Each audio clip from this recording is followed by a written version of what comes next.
Islington Tennis Centre, where the counts are currently going on for both Islington South and Islington North. As you may know, we've been running all over the country in the past 6 weeks, trying to really bring you real on-the-ground footage and analysis and opinion from the people who are going to be voting tonight in constituencies where a lot of people are really disillusioned with the vote and they're now trying to turn and try something different.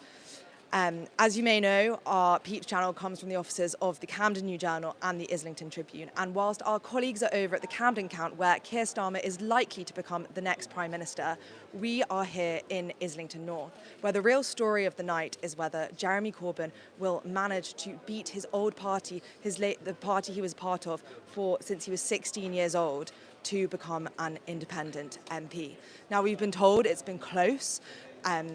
The Labour Party were really sending their members from Camden into Islington North in the late hours of whilst the polls were open from 8 p.m. till when they closed at 10 p.m. Meanwhile, the Corbyn campaign have really in the past week been hosting these crazy rallies, trying to really rally everybody and get them to knock on doors and ensure that as many people as possible can turn out to vote for the independent candidate.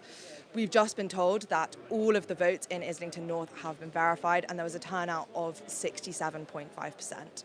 We now expect that the votes will be counted probably from getting the result for Islington South at 2 in the morning, where it's expected that Emily Thornberry, who's been the MP there since 2005, will, of course, hold her seat. Meanwhile, it might be a pretty close race between Corbyn and the Labour candidate, Praful Nagand, and we might have to wait until 4 a.m. to find out what happens there. As you can see, all the votes are being counted here. There's so many people out, and it's going to be a close race. There's been rumours that, if it's very close, if it's less than 1,000 votes, there may be a recount, but we're just going to have to wait and see.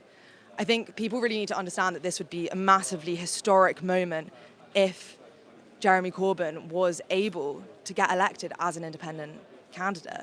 It's been extremely difficult for his campaign. They've had only 6 weeks to build an entire infrastructure, an entire data system to really decide and find out where those votes are that they can mobilise and get people to vote for Corbyn.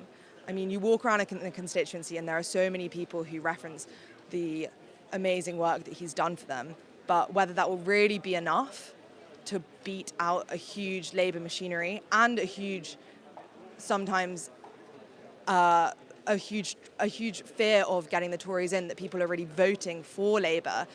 If the man will win or the party will win, we're just going to have to wait and see.